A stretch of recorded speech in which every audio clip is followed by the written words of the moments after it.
Hello student, आज हम लोग पढ़ेंगे 9th क्लास के चैप्टर 1 मैथ कैसे सीना का है।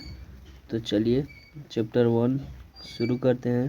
तो पहला क्वेश्चन कह रहा है कि नीचे दिए गए कथन सत्य और असत्य के कारण के साथ उत्तर देना। सत्य और असत्य के कारण के साथ उत्तर देना है। तो पहला क्वेश्चन है इसमें कि प्रत्येक पूर्ण संख्या एक प्राकृतिक संख्या हो सकती है।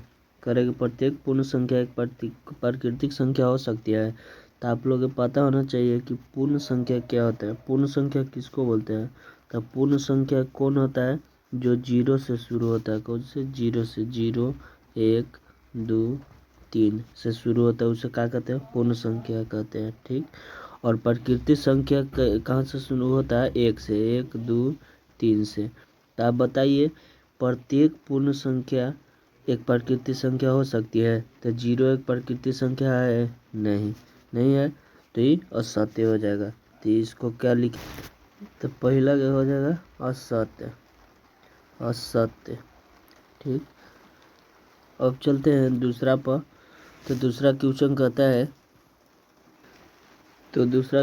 है कि प्रत्येक पूर्णांक एक परिमेय संख्या हो सकती है। मान लीजिए कि 1/2 है, पूर्णांक में है। 2/1 है, पूर्णांक में है। 3/2 है, पूर्णांक में है। तो ये परिमेय संख्या हो सकती है। तो परिमेय संख्या हो सकती है, ये सत्य है। क्यों? क्योंकि सत्य क्यों है? क्योंकि आप जानते हैं कि परिमेय संख्या p/q के रूप में रहता है। ठीक। जो p/q के रूप में रहेगा उसे क्या कहेंगे? परिमेय संख्या।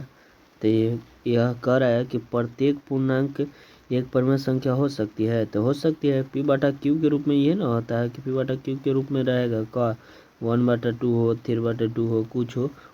अगर बाटा में है तो वो p/q के रूप में है। ठीक। चलिए तो तीसरा क्वेश्चन पर चलते हैं।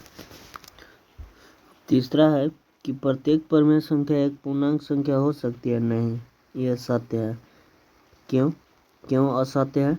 क्योंकि आप बताइए कि अगर 2/3 है, ठीक, तो ये तो पूर्णांक संख्या है।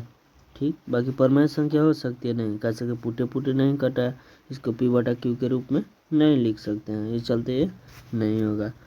अब चौथा क्वेश्चन पर चलते हैं। तो चौथा क्वेश्चन कहता है कि यदि कोई परिमेय संख्या पूर्णांक हो तो क्या q/1 प्लस हो सकता है? जैसे मान लिए कि अगर 6/2 है, ठीक, तो ये कह रहा है कि q का मान का 1 प्लस हो सकता है? नहीं, ऐसे कैसे हो सकता है? ये चलते ही असत्य होगा। जैसे देखिए 2/3 अगर हम एक 2/6 3 बार में काटे, ठीक, तो q के मान तो कितना हो गया?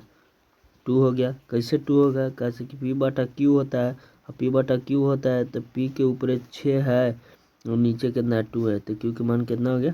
2 हो गया। तो ये क्या हो जाएगा? असत्य हो गया। क्या? असत्य हो जाएगा ये। ठीक। चलिए तो पांचवा क्वेश्चन बोलता है कि यदि कोई परिमेय संख्या p/q के पूर्णांक नहीं है तो q=+1 नहीं हो सकता है। सत्य है।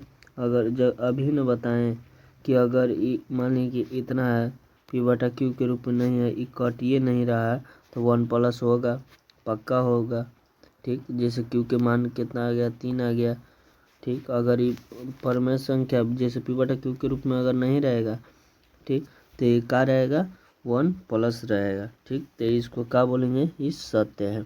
ये सत्य हो जाएगा। ठीक है। तो आगे चलते हैं दूसरा क्वेश्चन।